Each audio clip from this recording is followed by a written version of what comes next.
Yudu in Jiangxi province. It may not look it, but this is a place of pilgrimage. Every year, hundreds of thousands come here to learn about one of the most important events in modern Chinese history. Many of our parents' generation come to relive it. As for me, I'm here with Zhui on a special mission.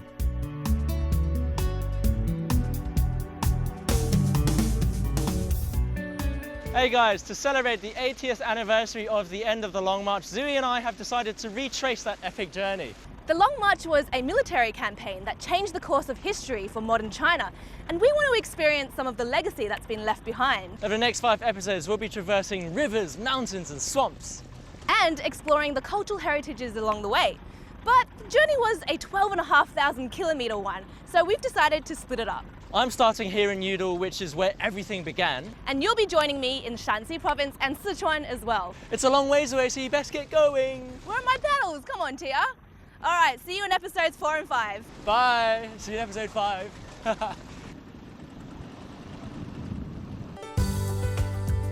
From Yudu, we'll follow the route taken by the Long Marchers, from the subtropics to the subarctic, before meeting up again in Tianran. The Long March was a strategic maneuver carried out by the Red Army of the Communist Party during the Chinese Civil War. Beginning in October 1934, the march is seen as one of the key episodes in shaping modern China.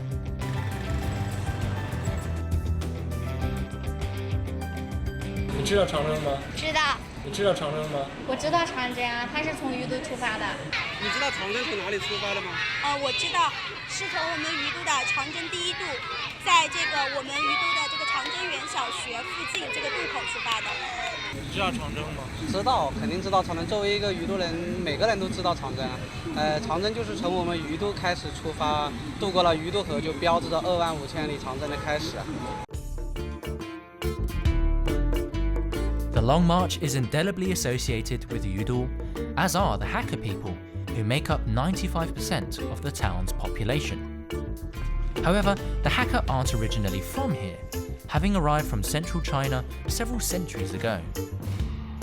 They brought with them their unique customs and erected ancestral temples dedicated to their forebears. Known for their hospitality and tight-knit communities, the Hakka helped the Communist Party by secretly relaying messages in their unique language, much like the Navajo code talkers of World War II. 哇，做草鞋呢？你好。喂，你好，你好，我可以过来看看吗？好，可以，请坐。哎，谢谢。哇，这都是用什么做的呀？这些草鞋？ 这个草鞋的主要材料就是稻草。怎么处理它才能变成这样子啊？这个稻草呢，要选上等的稻草，因为稻没有霉变的，还要把它晒干。在编草鞋之前，这个稻草还要进行初加工。怎么加工呢？就是用这个木锤呀，在石头上把这个稻草呢用木锤把它锤绵了。对，打扁。比较柔软。 编起来就更方案。对，要不然就穿不就好硬。对，而且还更容易断掉。这样棉了的话就不更韧性更好。Back in poorer times, every family produced their own sandals. With straw readily available, they cost nothing to make. Alrighty. I'm kind of glad that I guess. They don't go for that much because I'm probably going to ruin this pair. Okay. 然后我是坐着这个凳子上，坐这个凳子。坐那个凳子上。不行，那个凳。然后。他应该搞可以。挂到这儿。咱们有1个、2个、3个、4个、5个、6个、7个、8个、9个、10个、11个。We have to make 11 pairs. 大家都来告诉做11双有可能得需要点时间哈，你们稍等。大家告诉。In the weeks before the Long March began, hundreds of thousands of these sandals were woven for the Red Army. They didn't last very long, as the soldiers covered vast distances every day. When their sandals fell apart, they simply continued, barefoot, across raging rivers, treacherous snow-capped mountains, and bogs into which people simply disappeared.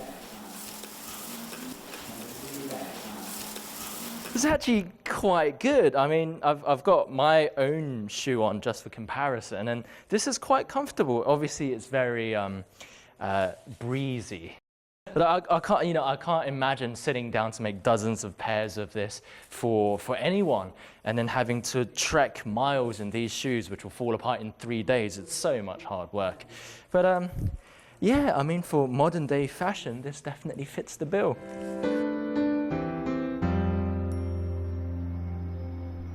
Farmers and manual labourers made up the bulk of the Red Army.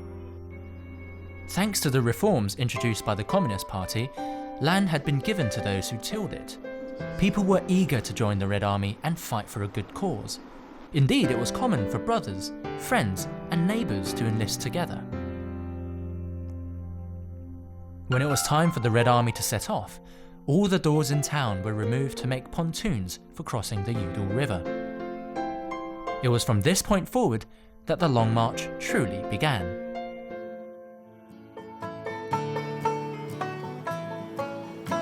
Today, it's hard to imagine how difficult life was all those decades ago. Here in Yudu, the Long March now lends its name to streets, schools and parks, filled with people playing music and singing old revolutionary songs.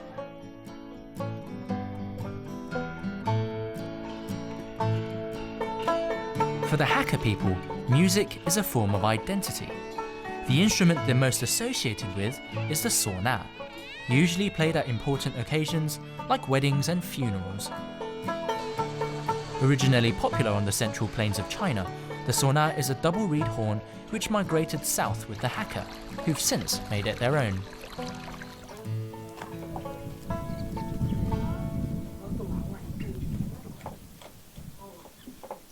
Here in Yudu, they have their own special version of the sorna, quaintly called the husband and wife, which has been designated an intangible cultural heritage. To learn more, I meet up with music teacher Liu Jiacheng. His grandfather was just 3 years old when the Long Marches set off, and still remembers being told stories about the Red Army. 我叔叔就刘富美，我哥哥就刘建水，吹唢呐，吹那个四声名角呀，升到球里叫敲锣鼓，一起兄弟。他们去吹唢呐了是吗？去送谁啊？四声名角。去送红军。嗯。哦。啊，您这是在做唢呐呢哈？哎，对对对。这个对木头要求比较高哈。它是有公吹、婆吹，所以它的材质要分开来。一般婆吹的材质它是比较松软一点的材质，哎，公吹这个是公吹的，这个公吹的材质它是比较硬。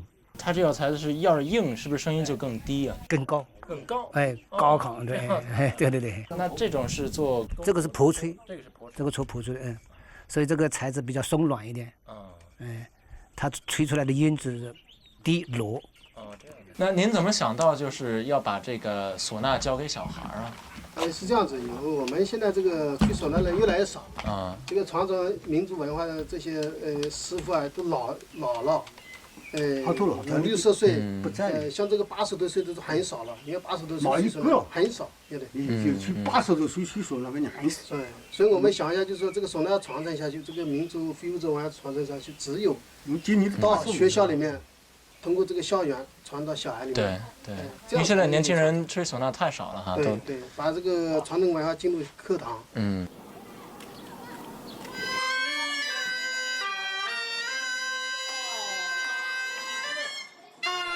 Liu's grandfather tells me that playing the sorna is great for your health, and of course, improving your lung capacity.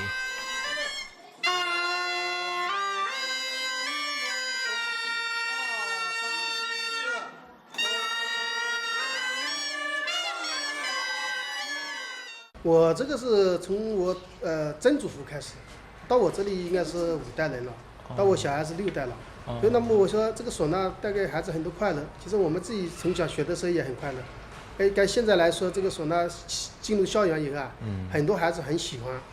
我们这客家这个唢呐艺术啊，确实需要传承的。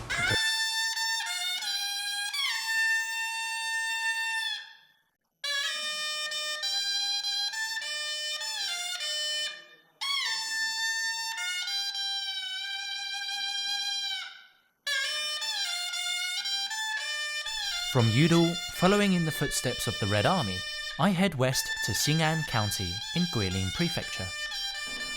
It was here that the first and bloodiest battle on the Long March was fought, at the crossing of the Xiangjiang River, just 1 month after the Red Army had set off.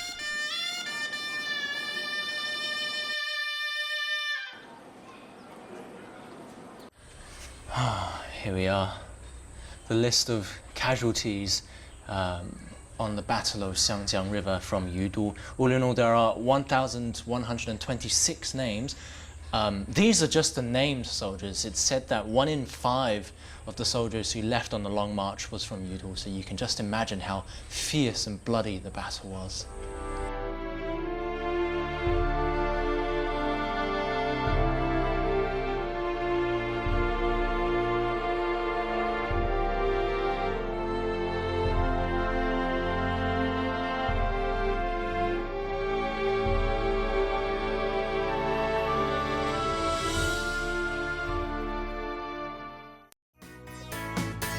Coming up next, I learn how both the Battle of Xiangjiang River, along with the Yao people of Guilin's mountains, helped change the fortunes of the Long Marches.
At the narrow crossing of the Xiangjiang River, the Red Army ran into a blockade set up by its foe, the Kuomingtang.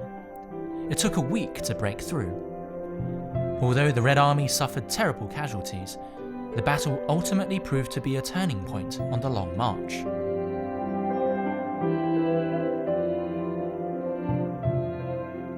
It can be quite hard to imagine yourself on a battlefield, but I mean, this place really puts it into perspective.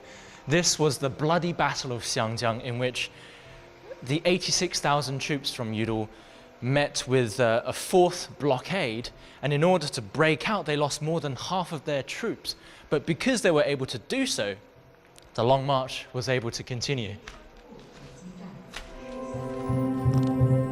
Had they not succeeded, Chinese history might have taken a very different course.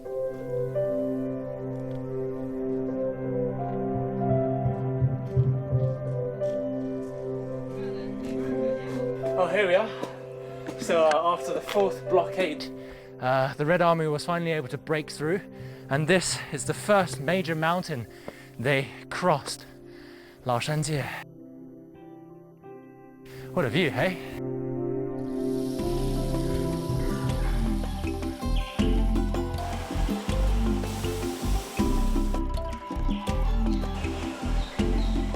Laoshanjie is part of the beautiful Maro Mountain Nature Reserve in Xing'an County. This place sits at the source of 3 rivers, the Lijiang, the Xiangjiang and the Xunjiang, and its waters are some of the cleanest I've ever seen. Surrounded by swaying bamboo groves and ancient forests, I feel like I'm the king of this jungle. Except that I've been told that there are also black bears and giant salamanders lurking around somewhere, but I'm sure they won't mind my trespassing. I hope.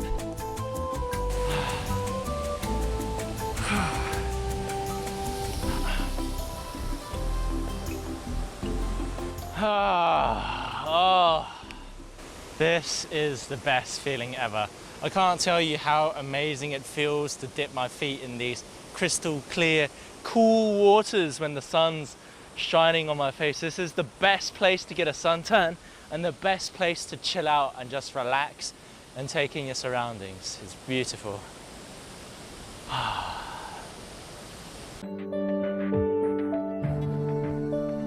At over 2,100 meters high, Mara Mountain is the tallest in southern China. Up here you really do see clouds twist and dance as they form, roiling above Guilin's famous karst mountains that rise up from the ground like dragon scales.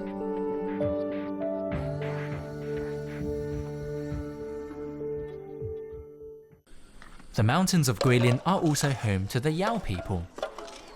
For centuries, the Yao survived as slash-and-burn farmers, ruled over by chieftains.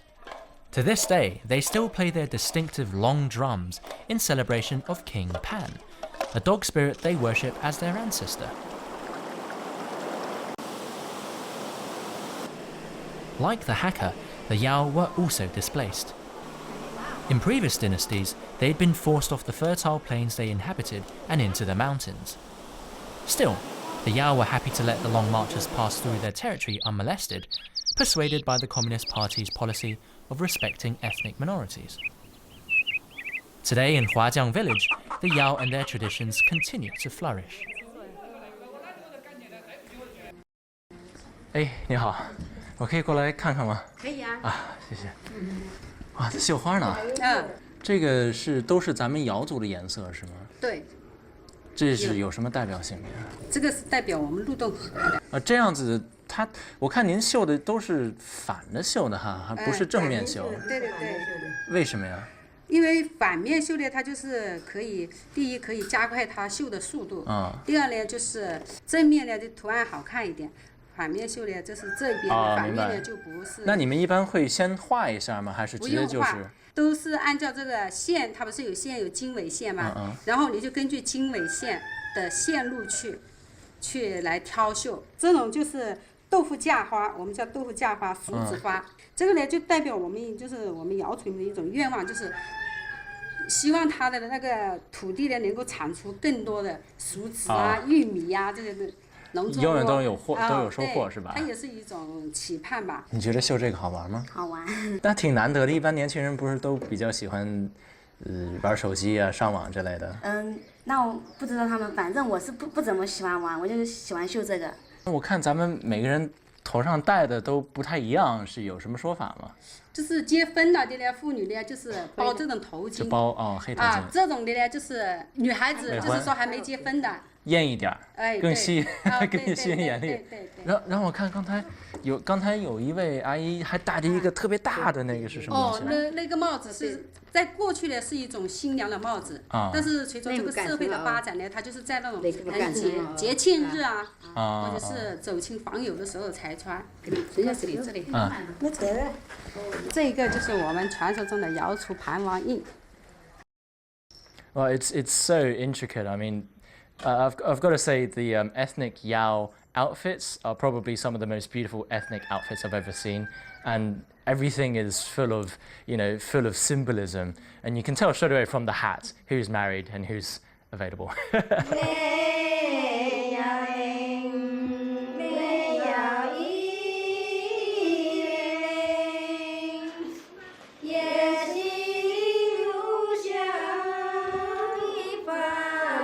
Like many other ethnic minorities, the Yao are struggling to resist the loss of their culture. I'm told that in the whole village, only 3 ladies remember how to sing this love song. However, hope is on the horizon. In recent years, the village school has introduced extracurricular sewing and long drum classes to help keep the Yao's cultural heritage alive and promote it in other parts of China.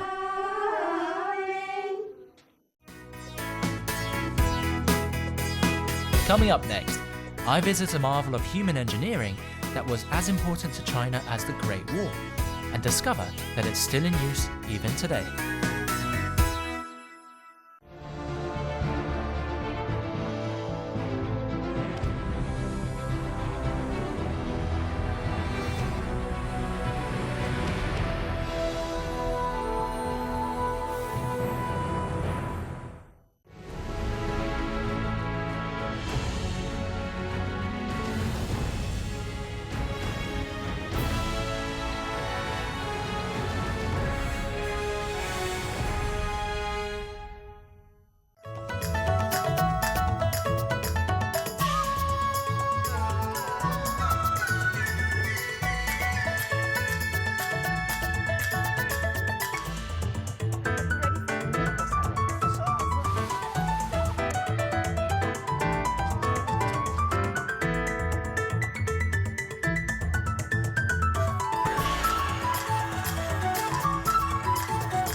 So this might just look like another park to you, but I'm standing on the Ling-Tu Canal, which is the oldest canal in China, built over 2,200 years ago. Ordered by the first emperor of China, you might know him, the guy with the terracotta army, and it connects the Xiangjiang and Lijiang rivers, which in turn connected the Yangtze to the Pearl River Delta, and along with the Grand Canal, which was later built, connected all of China's major waterways. This was a major feat of human engineering. Perhaps the most popular of Xing'an County's attractions is this canal, linking two rivers flowing in opposite directions. Built so the emperor could send troops to quell rebellious southern tribes, the Ling-Tu Canal was as historically significant for the south as the Great Wall was for the north. So as you could probably tell, the best way to get around the canal is by boat.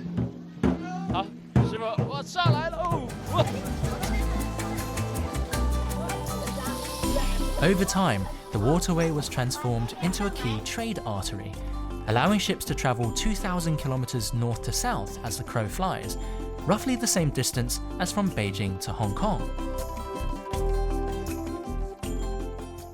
You know, it's something that I admire every time I come to southern China. People who live by the river have such a good life, you know.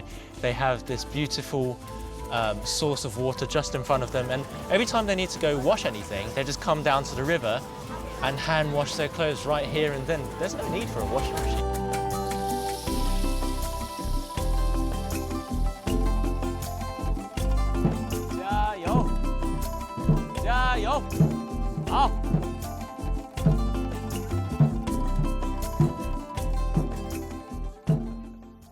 So thousands of years ago, this canal was used for transporting supplies and military. These days it's a bit different. A lot of locals here are very much into dragon boat racing, and they're preparing for the upcoming Duanwu festival, which should be quite fun.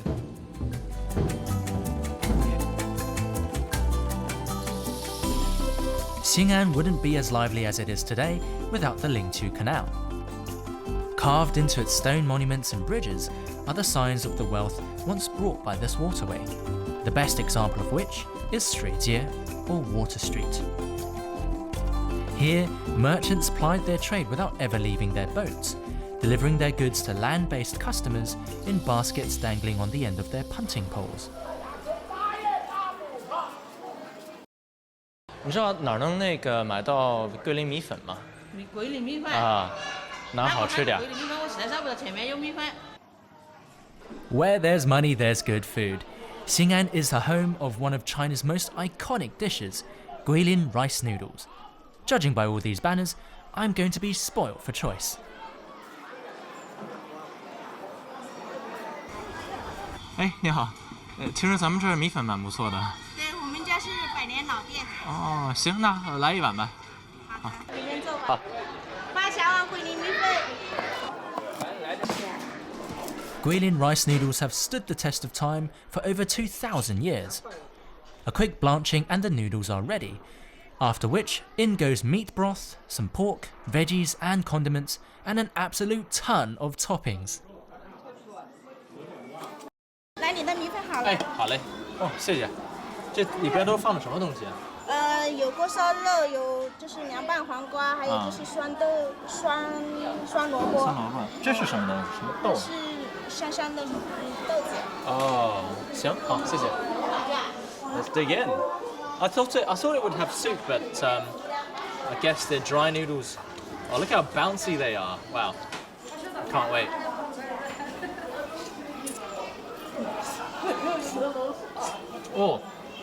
Oh, that's delicious. I love it. Really nice, really beautiful texture, glossy, and it's just the right kind of thing to eat on a hot day like this. Love it. Honestly, these are the best rice noodles I've ever had, and a steal at just 4 yuan a bowl. I feel a bit guilty after all that food, so I'm heading back to Water Street to walk it off, and see if I can't find any more hidden gems.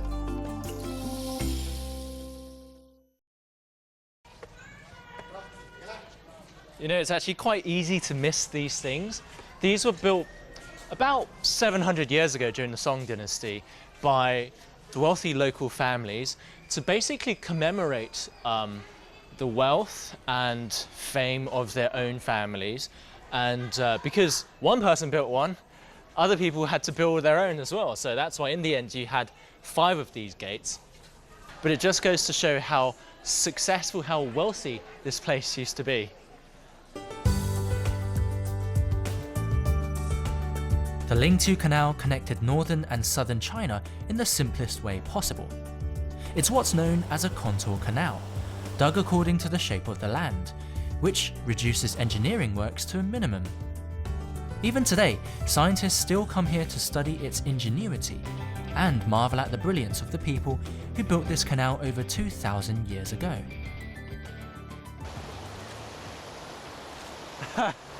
It's so nice and refreshing here, especially since it's usually so hot. But also, up close, you really do get to see how the dam was built. They use these, I guess, interlocking joins, a bit like pieces of a puzzle, to keep these great big slabs of stone together so that when the current is strong, like today, or during a flood, these big rocks don't get carried away by the current. I've already slipped like 5 times, so don't count me in.